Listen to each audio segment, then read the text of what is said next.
Hare Krishna, everybody, and welcome to another session of Prabhupada Memoirs.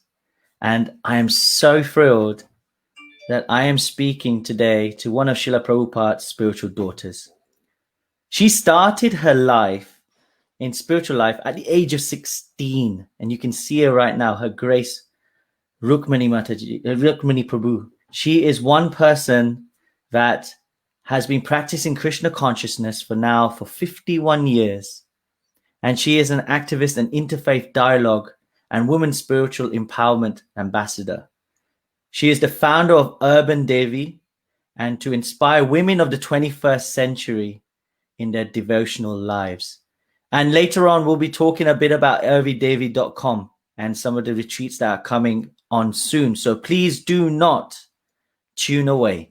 So without further ado, let's welcome Her Grace Rukmini Prabhu. Hare Krishna. Hare Krishna. Hare Krishna. I'd like to begin with a few prayers. Please. Om Jnana-timirandasya Vyananjana Salakaya Chaksun Militam Yena Tasmai Shri Gurave Namaha.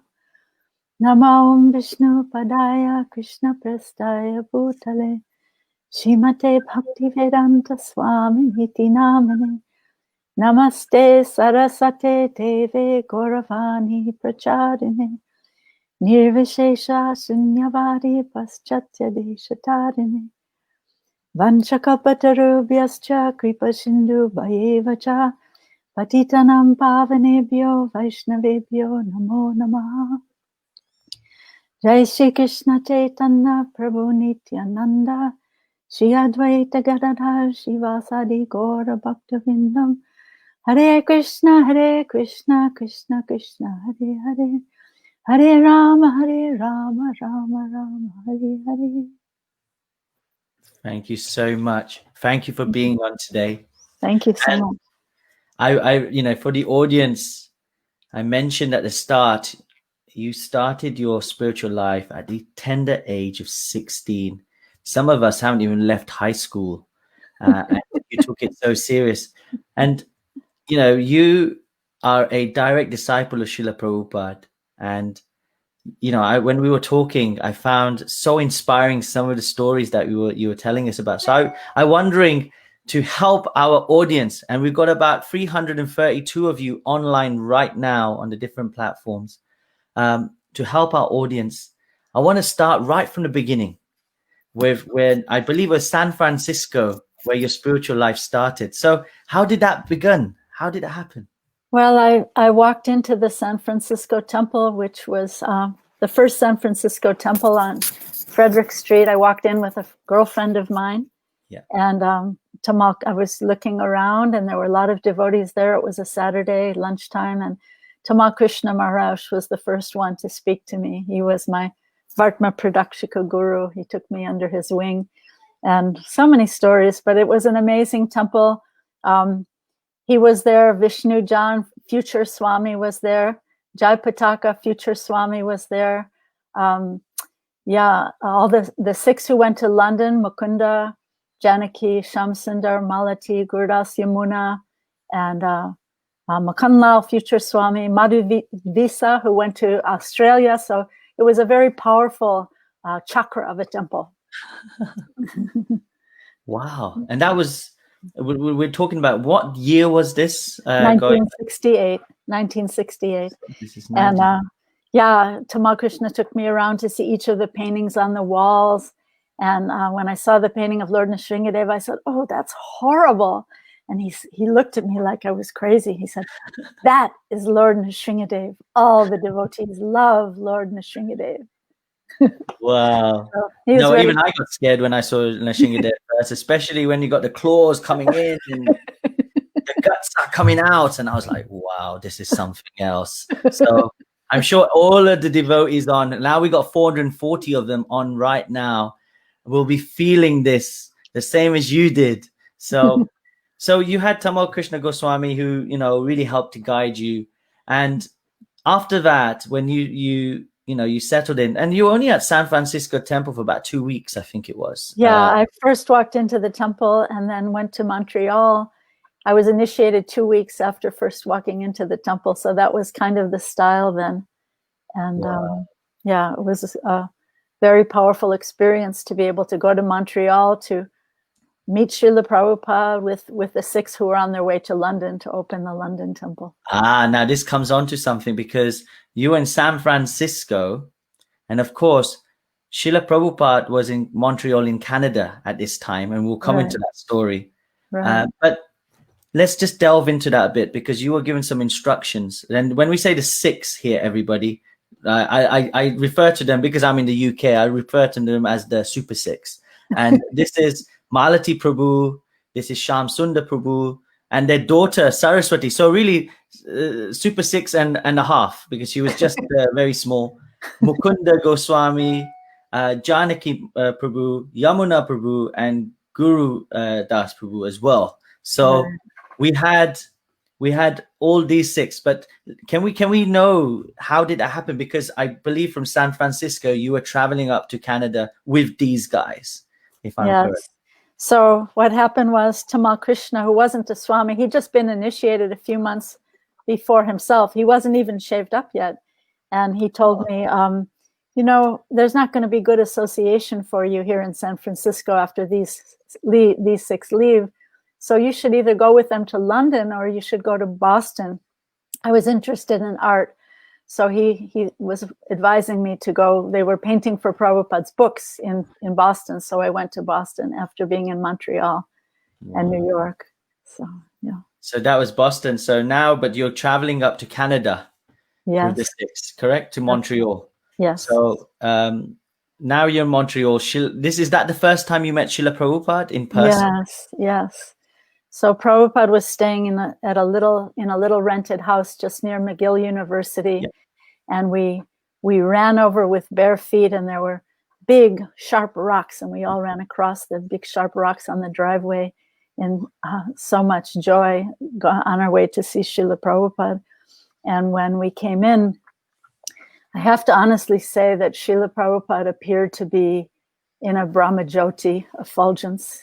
He was completely surrounded by a huge effulgence, and the devotees said, I think it was Yamuna Devi said, "This is Wendy, and she's only 16 years old, and she wants to become your disciple." And Prabhupada, he said, "Oh, but with so much compassion, but where are your parents?" Which was so compassionate, the antithesis of the stereotype of what someone might think of a manipulative guru. He was so compassionate. And then it was very beautiful when we came in the room. He saw the baby Saraswati, who was just 3 months old at that time. He had advised Malati not to travel until the baby was 3 months old. So when he saw Saraswati, he said, "I dreamt of that child last night." And then later in the conversation, he said, "Yes, that very child." So it was almost as though Krishna was giving him a sign of the future beautiful pastimes that they would have together, Prabhupada and baby Saraswati. So that was a wonderful meeting. Yes. And Montreal was a very special, magical time. Srila Prabhupada was speaking from the prayers of Prahlad Maharaj. And I'll tell some stories about that. Should I tell about my initiation? Please, yes, because you got there, and then suddenly that's when it all happened, and you met Prabhupada for the first time. And this effulgence aspect that you're talking about, some of the senior disciples, just as yourselves, we're hearing this. So it's not like only hearing it from one person. We've heard this, that Srila Prabhupada had this power, this effulgence about him, which you've also now confirmed, which is fantastic. And so leading up to your initiation, because right now you've just seen Srila Prabhupada, you're feeling how many days, because why was Srila Prabhupada in Montreal, if I could first? There was difficulty getting a permanent US visa for Srila Prabhupada. So sometimes he would travel, but his permanent residence at that time was in Montreal. So devotees would come up to Montreal to see Srila Prabhupada, to have his darshan, to get his advice. And so he was in Montreal for quite a long time. And I mentioned your Guru Maharaj, Jayapataka Maharaj, who was also in San Francisco when I came. He came to Montreal, and he was the temple president there for a little while. Yeah. So, there's a little story about Jayapataka Maharaj. Maybe I can share that right now. So he used to chant japa very loudly, and he was disturbing all the devotees. He would chant such loud japa that everyone was complaining about him. And so Srila Prabhupada made everyone happy by advising him to not to stop, but he told him, Montreal is on Mount Royal, right? So Wow. Prabhupada, which was right next to our temple, the temple was a converted bowling alley. And so Prabhupada told him to go chant up on the mountain so he wouldn't disturb the others. So he got to chant his loud japa, and everyone else was also satisfied. Oh, bless! I've heard that. I've heard that from him as well. It's so nice. So you had this aspect. Now you're coming. Initiation was coming up. How did you feel? Because of course you're 16 years old. You're now world from at San Francisco going to Canada. Actually it's another country. And then suddenly you've been told, oh, by the way, she's this is she wants to take initiation. Wendy wants to take initiation. How did this feel? It was all magical. It was something I've been seeking my whole life and praying for my whole life. And the initiation was just a couple days after I arrived there. And so at the initiation, maybe because I was so young, Prabhupada was reminded of the story of Rukmini Devi, and Yes. he had never told that story before. So this was the first time he told that story. So he said, you are a beautiful girl, and Krishna can accept any number of beautiful girls. And he said, so he told the whole story of Rukmini, of Krishna kidnapping Rukmini. And then he said, so one day Krishna will kidnap you. Oh. Which was beautiful. And then he said again, you're a beautiful girl. It was like he was opening the heart, and then he injected the medicine. He said, so now become more beautiful within also. So, it was very, very profound the way he opened my heart in that way, How many? He didn't say, your heart is full of dirt, get it No. together, which is true. But he said, you're a beautiful girl, now become more beautiful within also. So this is a beautiful instruction for us, I think, for all of us in the way to share Krishna consciousness with people, validate them and validate whatever abilities they have, and then open their heart and inject the medicine of Krishna consciousness. This is what the one thing I found so inspiring. Just listen to that. Is this aspect of a swan that you get, that even in muddy waters, a swan can sift out the milk, the pure milk. And here Srila Prabhupada is showing us that even in situations when you want to speak in a certain way and you want to get a message across, always show compassion and love.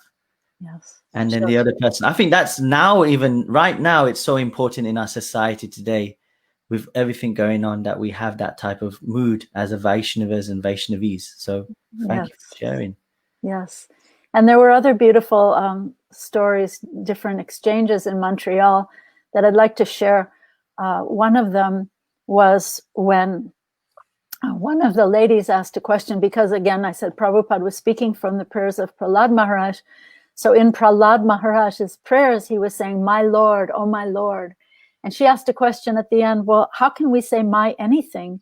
If nothing is mine, how can we say my Lord? And Prabhupada was saying, no, we should always think Krishna is mine, and he is yours, and he is everyone's. And then he said, that's all. Krishna is mine, he is yours, he is everyone's. That's all. So that just seemed to be such a powerful, like a Mahavakya from Srila Prabhupada. Very, very beautiful instruction.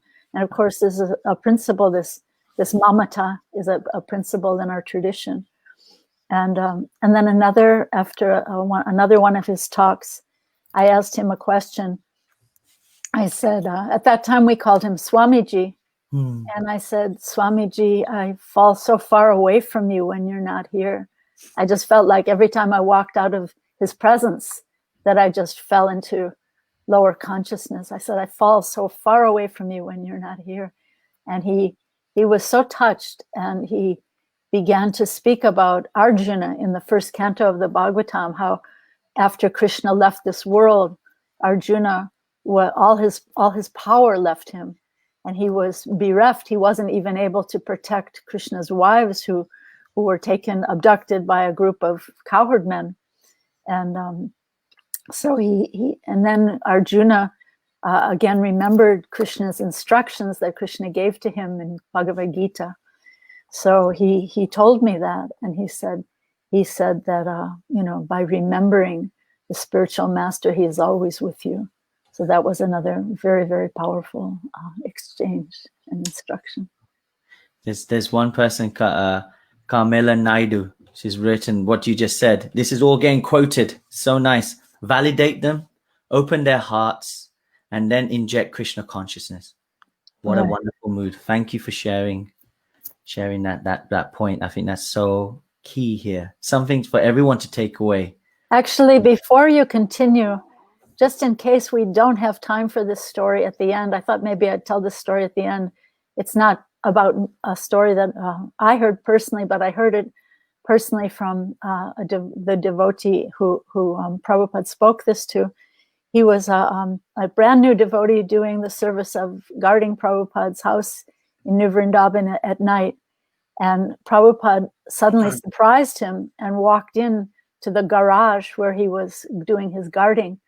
And he bowed down and offered his obeisances. And then he stood up and he said, Srila Prabhupada, is there any service I can do for you? And Prabhupada said, yes, you can go where I will not go. And he was so shocked because Prabhupada was going everywhere. Prabhupada was in New Vrindavan. He had just come from Texas, San Francisco. He was going to New York, London, Paris, Germany, India. And so he said, but Prabhupada, where is it that you won't go? And this is such an important instruction. The caller reminded me of this. He said, go to the future, where Prabhupada would not go. He said, go to the future, and by the way you treat the people there, they will know how much Krishna loves them. So this is my most favorite story of Prabhupada. And I think this is the mood of preaching that we all should imbibe. By the way you treat the people there, they will know how much Krishna loves them. So that's so nice. By the way we treat the people, that's how they'll know how much Krishna loves them. So it's directly through the individuals. This is, wow. Go to the future, he was saying. Srila Prabhupada was, he's such a amazing personality. Such an amazing Paramahamsa, the way he was able to even envisage the future, like you're just talking here. Some of this has probably not been heard before, so it's so nice that we're getting this chance. And one thing I'm very interested on now is also, we're still in Montreal, everybody. We're in Canada. It's coming to Initiation Day. How because like I know when like my initiation happened, I remember in Mayapur Dham it was really good. Second time it was not in Mayapur Dham, it was somewhere else. But like in this way, oh, by the way, remember the second time, I don't mean somewhere else, I'll just clarify. But like when you're first, at that time, did the first and second initiation happen together, or did they happen first, you did it there? And so was this your Harinam initiation or a second initiation? It was Harinam initiation, and then I received my Gayatri initiation in New York at 61 2nd Avenue. So I have some stories to share about New York. Then we're going to go there. So we got it first. Let's look at your first initiation happening the first time where you're going to get your name. He talked about the story, but how did you feel at this? How was your feeling at this moment? And who else was around? Were there others getting initiated as well? No, it was just me and the 6 who came from San Francisco received their Gayatri initiation also. And my father actually flew up from Chicago. I'm from the same suburb of Chicago that Radhanath Swami is from. And my father flew up, and he was very respectful considered Prabhupada a great learned person, and he didn't really understand what I was doing, but he was very respectful to Srila Prabhupada. And so, yeah, that was just really 2 days after arriving in Montreal. So that, what you're talking about, that anticipation it was just all such a flurry of blessings. And I felt that Prabhupada was the person I'd been searching for my whole life. What amazing. And then, of course, the yagya happened and everything was there. And this was all new to you, was it not? Because you're 16 years old. This culture must have been different. How did that feel? How did that feel? Because you suddenly, all these initiations happen, which that this is your guru, and that you've already accepted. But then suddenly we're having yagyas happening. We're having this happening. How did that feel as a whole? Well, I was really so grateful and so much in awe of these wonderful devotees that came with me and introduced me to Srila Prabhupada. They were so caring and so personable. And, we were in Haight-Ashbury, San Francisco. So yes. I was a rebel. And I remember Malati said to me, she said, about the folks in Haight-Ashbury, the hippies, Malati said, they're actually far off. We're actually the ones who are actually far out. So, so she took me under her wing, and I was just really so much in awe of them. They were such beautiful devotees and so caring, so empowered, and so kind. And I really have to say that I was blessed to be able to carry their mood forward when I encountered difficulties in the future situations. So, yeah. I want to bring on somebody. Ami Anand says, these Prabhupada memoirs are priceless. These stories being shared are so wonderful. Thank you. So just wanted to just put that. Yes, it's nectar to the ears. It's so nice to have this. So now you've got initiated. Did you, because I know Srila Prabhupada was in Montreal still. So how long did you stay in Montreal before moving to New York? And was there any type of pastimes that happened after initiation that you'd like to share? Yes, I shared those 2 pastimes in Montreal. The one where Prabhupada said, Krishna is mine, yep. He is yours, he is everyone's, that's all. And then when he was speaking about how you should never feel separated from your Guru Maharaj, just like Arjuna, by remembering the instructions. So I'd like to move on to New York, because then I was there for a few weeks with Prabhupada, and then Prabhupada came to New York, and the temple was at 26 2nd Avenue at that time. And yes, so Prabhupada, as you know, Prabhupada had a flat that was just through a courtyard in the back and up one flight of stairs. And so there's a beautiful pastime that I shared in the Hare Krishna movie, but I'll share it again. It's very important. So we were up in Prabhupada's apartment, and he was looking into the eyes of each one of us very deeply. And he said, I want each one of you to open a temple somewhere, looking from one to the next to the next. And again, I was only 16 years old and an impetuous person by nature. And I said, even the girls, Swamiji? I was so shocked. Even the girls. And Prabhupada looked at me with a very humorous sparkle in his eyes. And he said, yes, even the girls. And then he said, there is no difference between the boys and the girls when you are sharing Krishna consciousness. So that's a very, very important instruction. How Prabhupada treated his women disciples is very, very important for us to carry forward. Srila Prabhupada was not a stereotyped acharya. He was teaching according to time, place, and circumstance, according to his audience and his realizations of how to share Krishna consciousness in the West and then internationally. So then he began to speak about Janavi Devi, actually. And he talked about how she was leading the whole Krishna consciousness movement and how the Goswamis respected her and honored her. And she was really leading the Krishna consciousness movement at that time. So that was a beautiful instruction. There's another cute story of at 22nd Avenue that I'll share, that I was only 16 and there were other girls there who were the same age as me, and they were very enthusiastic. And when Prabhupada would come into the temple, they were all in high school. I was, as I said, I was a rebel, but they were all attending high school. And when Prabhupada would come into the temple, they would scream and squeal like they were Beatles fans. This is the time of the Beatles, right? And so they were treating Prabhupada like he was a rock star. And when he would come in, they would go, ah, Swamiji, Swamiji.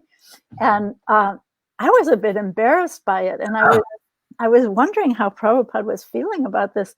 And it's at a certain point, he called them into his room and he spoke to them and he said, very beautifully, he said, "You are the children of the society, so you must be very grave." And and then they stopped doing that after he instructed them like that. So Wow. that was really beautiful. And I wanted to share a beautiful story about the second temple, 61 2nd Avenue, where I received my second initiation. So at this time, of course, you've heard that the first temple, 26 2nd Avenue, was really a tiny, not very nice storefront, really tiny. Yeah. And, matchless gifts, if that's yes, matchless gifts. And so then Prabhupada was away, he was traveling, and the devotees from New York were writing to him that they got a new temple. And they were saying, Prabhupada, our new temple is just like a palace. You're going to be so happy. And I was thinking, oh no, it was just another storefront. It was a little bit nicer. It was one floor up, and it had been a tuxedo shop. So there were mirrors around the wall. So it was a little bit more spiffy, but still just a storefront. And so he's writing to them, and I was feeling, oh, what's Prabhupada going to say? What's he going to do? Will he be angry? Will he be disappointed? And so then Prabhupada came there. And he came in and he just looked around the room and he looked at everything. And then when he went and sat on his Vyasasan, and he said something so beautiful. He said, I prayed to Krishna to send me one moon. I did not want so many stars. I only wanted one moon. wow. But Krishna has sent me so many moon-like boys and girls. So this is the way he received this, so much gratitude, this rather disappointing second temple storefront. So I think that's a very beautiful story I wanted to share.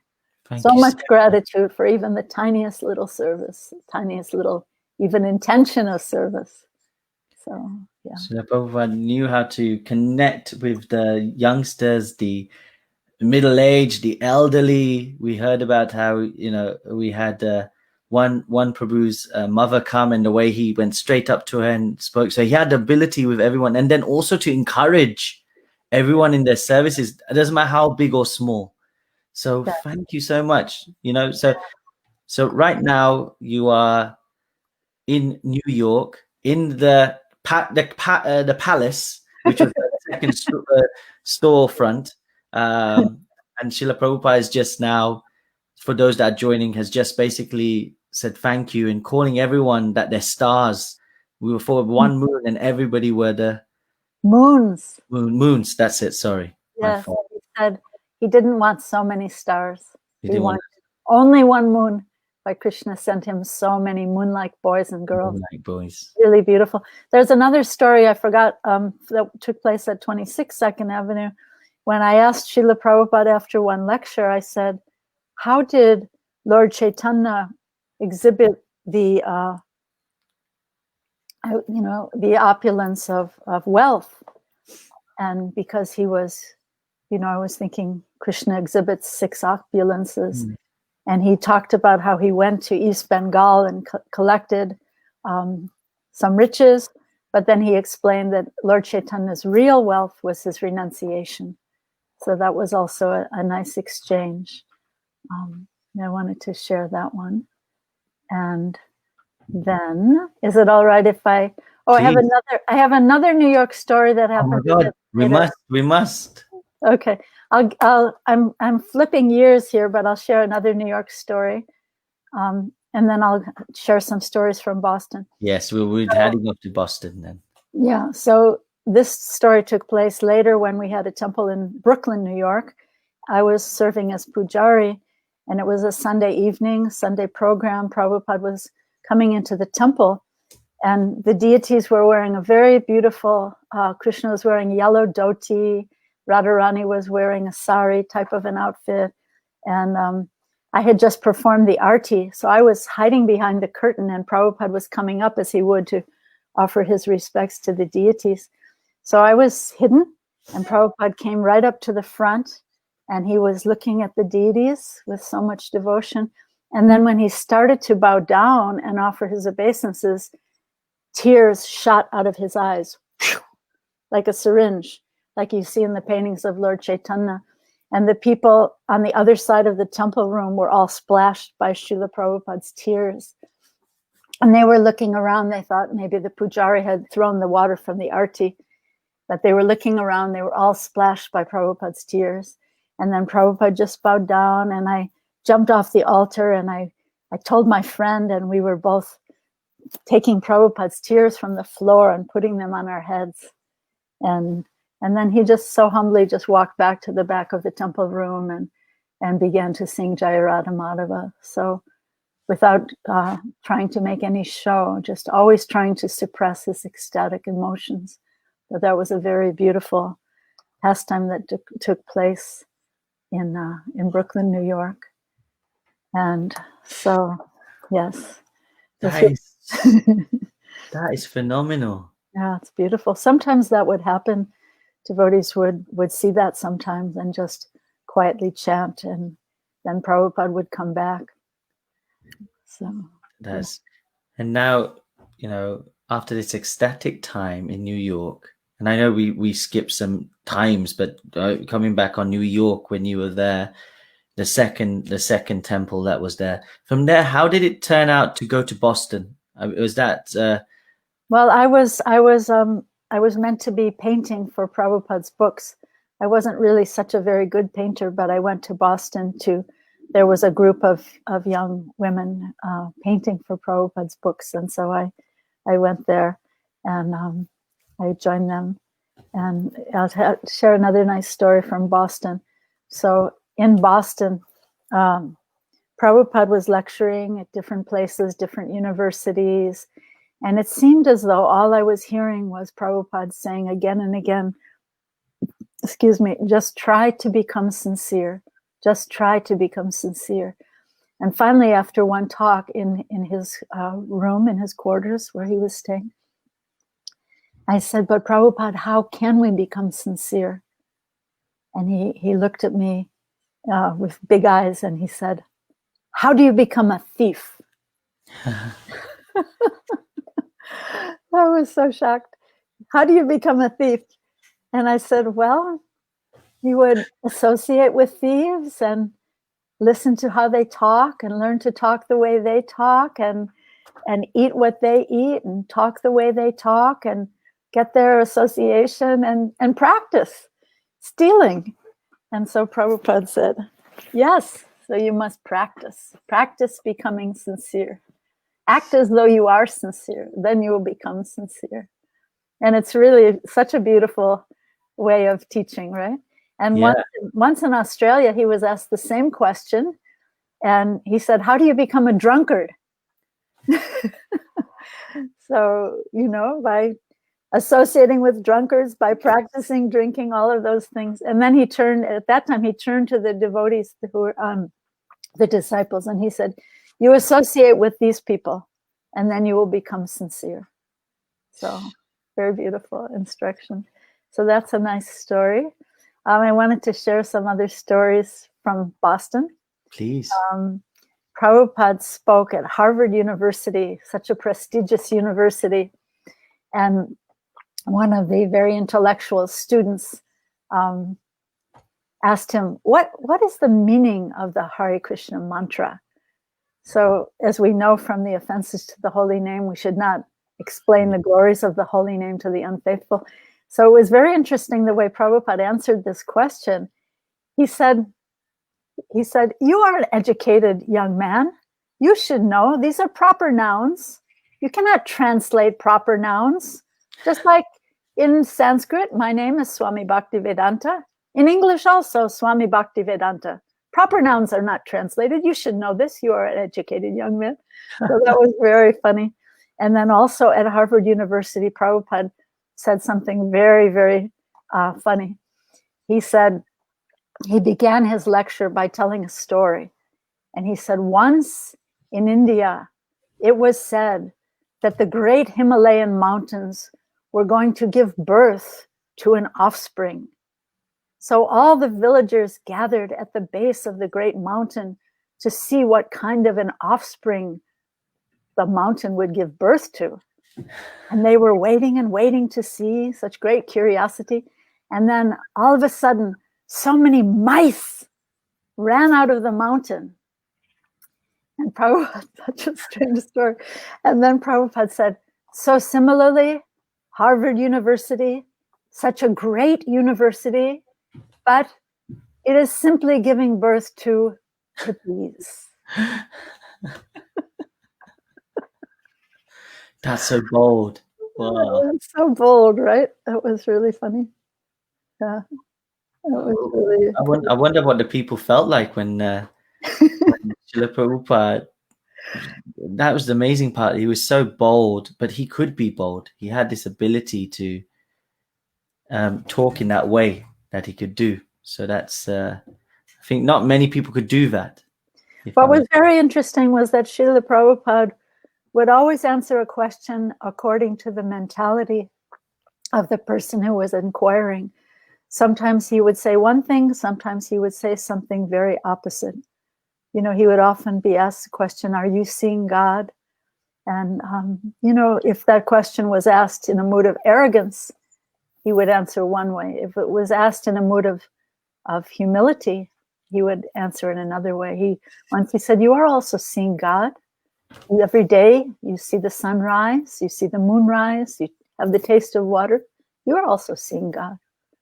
So he was, you know, not stereotyped, as I said before. He was completely dynamic, and he was always reciprocating with the mood in which he was being approached, which I think we should really try to learn from. You know, we talk so much about preach, preach, preach, but we really need to learn how to hear and how to really hear from someone before we try to smash them or instruct them. Try to learn what are their interests, what are their needs, what are their concerns, and then we can really touch their hearts in the way, approaching the way Srila Prabhupada did that. So, yeah, so many beautiful stories. Yeah, and we've had Chudami Dasi saying, unbelievable eye tears, nectar spraying out of Srila Prabhupada. Fortunate disciple recipients, Chudamini Dasi. We've had so many people.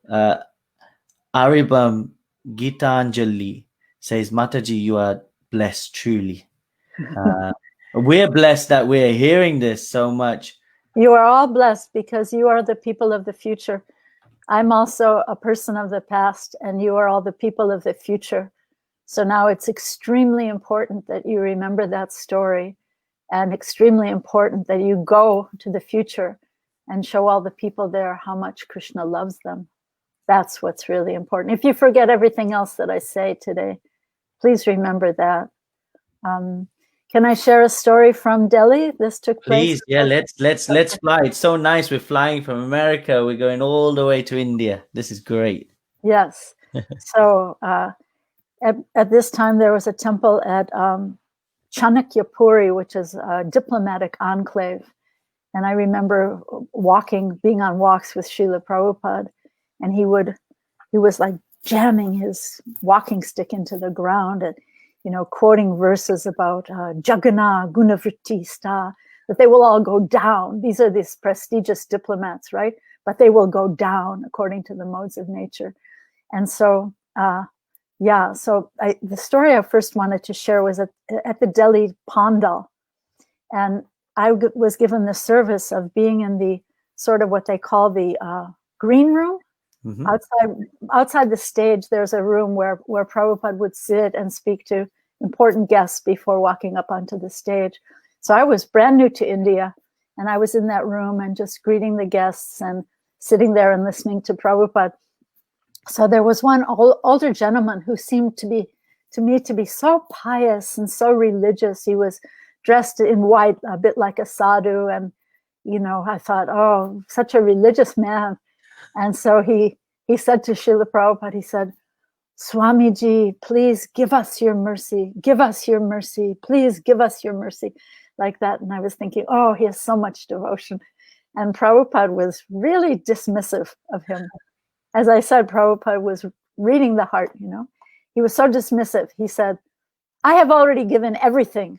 Still you do not take. He said, it is just like a man who has fallen down a well and he's crying, please give me a rope. Please give me a rope. But still he does not take. So that was really, really a big eye opener for me. And if I can continue about Delhi a bit. Okay. Jeez. So then also in Delhi, we had this temple at Chanakyapuri. We were in Prabhupada's room. There was a room on the roof of this house. And Srila Prabhupada was speaking. He was not pleased because they had gotten a pandal location that was not in a good area. He had wanted a better, more populated area. So he was very disappointed. And he was speaking about how the temple president had gotten a location where someone would have to cross the 7 mountains and 7 seas to get to this location. So somehow he was reminded of the prayers of Lord Sikshastakam prayers, Baba Maha Devagni Nivapanam. He started speaking from the prayers of Lord Chaitanya.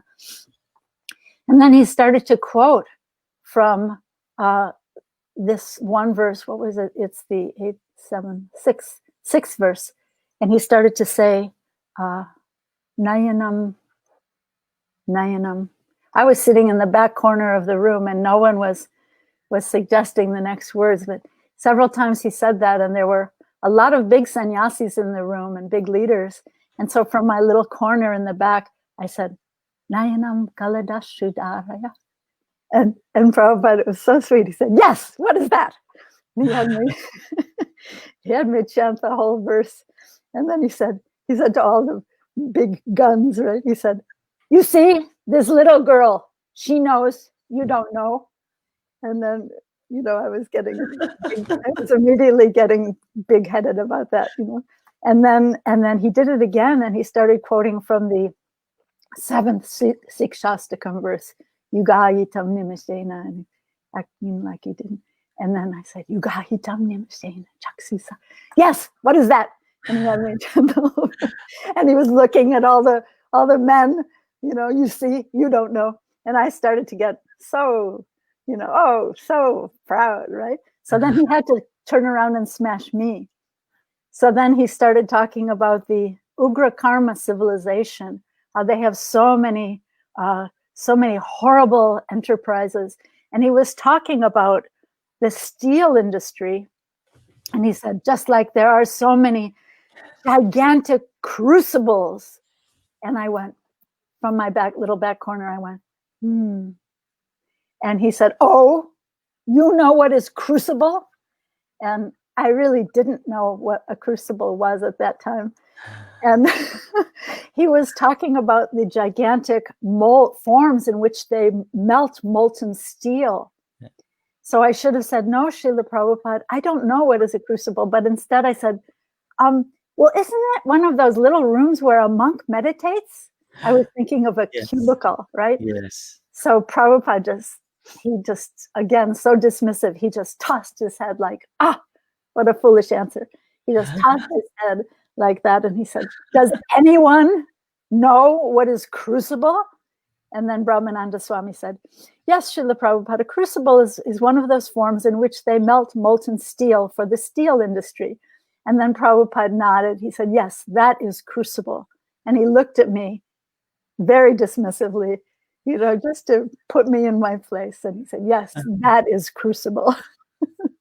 That is so So we got, and so you're in Delhi, and I think you also Mayapur. When you were in Mayapur as well, you had some pastimes there as well, if I'm correct. Yes, I'll tell a story. We're coming to the end of the time, right? Actually, one story before I tell my little story of Mayapur, I want to tell a beautiful story about my god sister Kausalya. And I also wanted to mention, if you're curious about stories with Prabhupada's women disciples, there's a beautiful book that's just been published called A Bond of Love, Srila Prabhupada and his daughters. So I Yes. suggest that you get that, and you can read many, many beautiful stories. So my god sister Kausalya, she had memorized, this is in India also, she had memorized all the prayers, all the mantras of Ishopanishad. Thank you for putting the picture up. Yeah. So she had memorized all of the mantras of Ishopanishad. So one evening, there were over 100 guests there, and Srila Prabhupada asked Kausalya to chant the prayers of Ishopanishad. And she chanted all 18 prayers of Ishopanishad. And Prabhupada was so pleased with her. And he said, "You have done very well, very well." And he said, "Come here."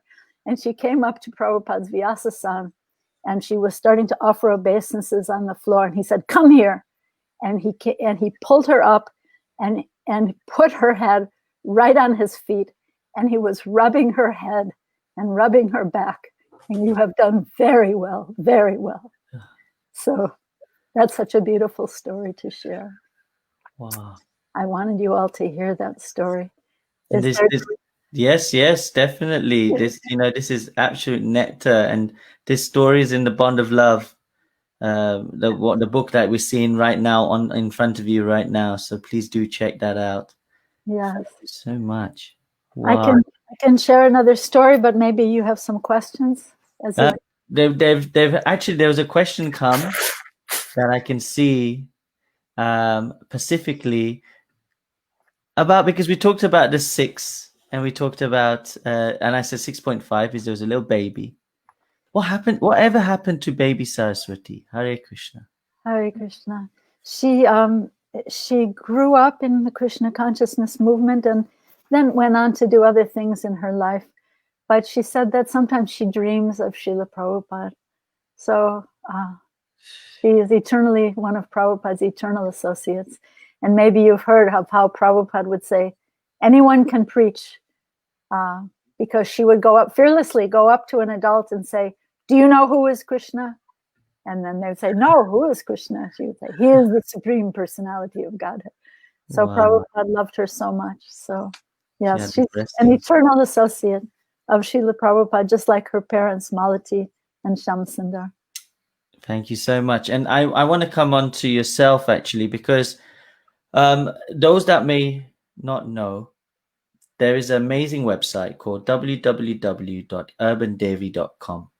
And this website that you've got an autumn retreat happening. Yes. And that's on Saturday, 17th of October. It's on here right now. So check that out. Can I ask the question, what inspired you to, number one, we got urbandevi.com. I spoke a little bit at the start, but some of your thoughts, how it's connected to Srila Prabhupada, and then these retreats, why you would like to do these. Yes, I really wanted everyone, all of you people of the future, to know how Srila Prabhupada actually treated his women disciples. Prabhupada said there is no difference between the boys and the girls. Once in Calcutta, Malati might have shared this story. The men were saying, "Oh, the ladies should move out of the temple." And Prabhupada, they were saying that it's not good to associate with women. Prabhupada was silent during the whole walk. And then when he came back to the temple, all the ladies were there having cooked the breakfast and cleaned his room and cleaned the temple. And Prabhupada looked at them and looked back at the men, and he said, "If you associate with these women, you will go back to Godhead." So I really wanted everyone to know what Prabhupada's actual mood was in spreading the Krishna consciousness all over the world. And so I think it's very important. Kiba vipra, kiba nasi, sudra kene noi, ye Krishna tattva veti se guru hai. So this is Prabhupada's mood. Share Krishna consciousness. Anyone can take to Krishna consciousness. Anyone can receive Krishna consciousness without discrimination. Srila Prabhupada was an unprecedented acharya in this age, and he was preaching according to time, circumstance, and his audience. I wanted everyone to know that. And that's what I try to share in Urban Devi, to try to inspire the women devotees and help them understand Prabhupada's mood. And in this Urban Devi retreat that's coming up, we have six women presenting. Sorry for the men, but it's all for ladies. I'm going to be speaking on, our theme is autumn, and I'm going to be speaking on finding deeper grounding in the roots of bhakti. We have Ram Baru, who's a wonderful teacher. She started an initiative called Karuna Care. She's going to be speaking on autumn, a time to pause and check in with ourselves. And we have others. So it's all day on Saturday the 17th, and you can dip in and dip out and attend whatever you'd like to attend. So please join us, all of you ladies. Oh, thank you so much. And this is something, please do, the ladies out there that, please do check out urbandevi.com. You'll find out more information. This retreat is one thing, but there is much, much, much more on that site. So, and this is the brainchild from the founder herself. We've seen her in front of us right now, Her Grace Rukmini Prabhu. So please do check that out. And some people have been asking the question, and I'll bring it up. The author, yes, this author of the book that you mentioned, which was, of course, The Bond of Love. Yeah. And I believe that because I did have that person on. So, but I will hear it from yourself. Who was that person? Well, I think it's a compilation. So were you saying that it was Malati, Devi? She was on there as well, yes. Yeah. She was, but it's a compilation. It's the memories of many, many different yes, women who are disciples of Srila Prabhupada. So please do check. If you want one, and the question came after, where do I get this book from? Go online. You can get it from Amazon. There's all the different places that are actually doing it from, and your local BPT will also have these books. So I'm seeing here as well, just Sapna Wadwa said, feels so good to hear about Srila Prabhupada, direct interactions with his disciples. You have really been fantastic today. Thank you so much for helping us to connect with Srila Prabhupada in a way that some of us were not known before. So on behalf of everyone online, I just want to say thank you so much. Thank you. Do we have any more time? Because I have one more story if there is more time. Always. What a nice way to finish off with another story from you. Okay. Definitely. I'll share the Mayapur story. If you read the book Bond of Love, there's so many stories of lady disciples cleaning Prabhupada's room. So many of us have amazing stories of cleaning Prabhupada's room. So I was cleaning Prabhupada's room in Mayapur, and he had a very beautifully decorated box on his desk that had some sweets in it. And on the floor next to his desk, there was one of those kind of cardboard boxes from the sweet shop, and it was all soggy with rasgulla juice, and it was kind of a mess. So I thought, well, there's this nice box on the desk, so I'll take this box of sweets that's making a bit of a mess. I'll take this down to the kitchen, and they can put these sweets on Prabhupada's plate from the kitchen. So then Prabhupada came back. We would all scurry out of the room before Prabhupada came back. And Prabhupada came back, and he didn't miss anything. He was observant to the nth degree. So he said, "Who has taken my sweets?" So the servants were scurrying around. Who took the sweets? Who cleaned Prabhupada's room? Who took the sweets? So finally they found out that I was the one who had cleaned the room, and they found me, and Prabhupada wanted me to come there. And I came there, and just like a sweet, loving grandfather, Prabhupada was laughing and his eyes twinkling, and he said, "Oh, you have taken my sweets?" And right while I was offering obeisances, trying to come up and trying to answer. And I said, I explained what I had done, that I took them to the kitchen. Prabhupada's beloved godbrother, Anand Prabhu, was cooking for him at that time. So I said, I took them to the kitchen so Anand Prabhu could put them on your plate. And Prabhupada said, "Oh, you have not eaten any?" And I said, "No, Srila Prabhupada, I didn't eat any. I took them to the kitchen." And he said, "Go get them. I want to see." But he was laughing. And so I had to run to the kitchen downstairs and run up with the cardboard box of sweets. And then Prabhupada counted and he said, yes, you have not eaten any. That is all right. So that was such a charming story by Srila Prabhupada. Oh, what a nice way to just we just had a few little questions coming in, and I think it'd be just nice if I can just bring that up. So Aribam Gitanjali, she says, sorry if I say the names wrong, I do apologize, everyone. Mataji, how can I get in touch with you? So please go to urbandevi.com and there you you can go. There's the plug. There's the plug. www.urbandevi.com. Go to urbandevi.com. Get in touch. And please join our retreat. Yes. So check it. Saturday, 7th of October. That's only a week away. 17th, right? That's only, yes. It's today is the 10th. So only a week away. That's it. My God. So please do check it out. Register yourself to avoid disappointment. And I just want to say thank you so much. I'm sure this won't be the last time we'll be talking to you.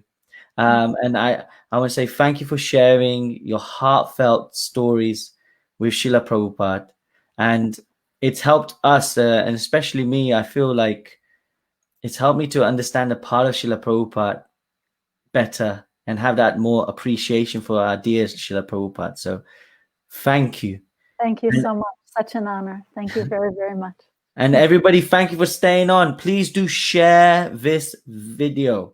It's going to be available live in the platforms that you're seeing. After live, it'll go into recorded mode. So share it. Let's get more people in the world to hear about Srila Prabhupada. You're hearing from direct disciples. You know, we're very fortunate to have them on this planet. So share this. Let's spread the whole world with these pastimes of Srila Prabhupada. So on behalf of the Prabhupada Memoirs team, everybody, thank you. And until next time, Hare Krishna. Hare Krishna. Thank you so much.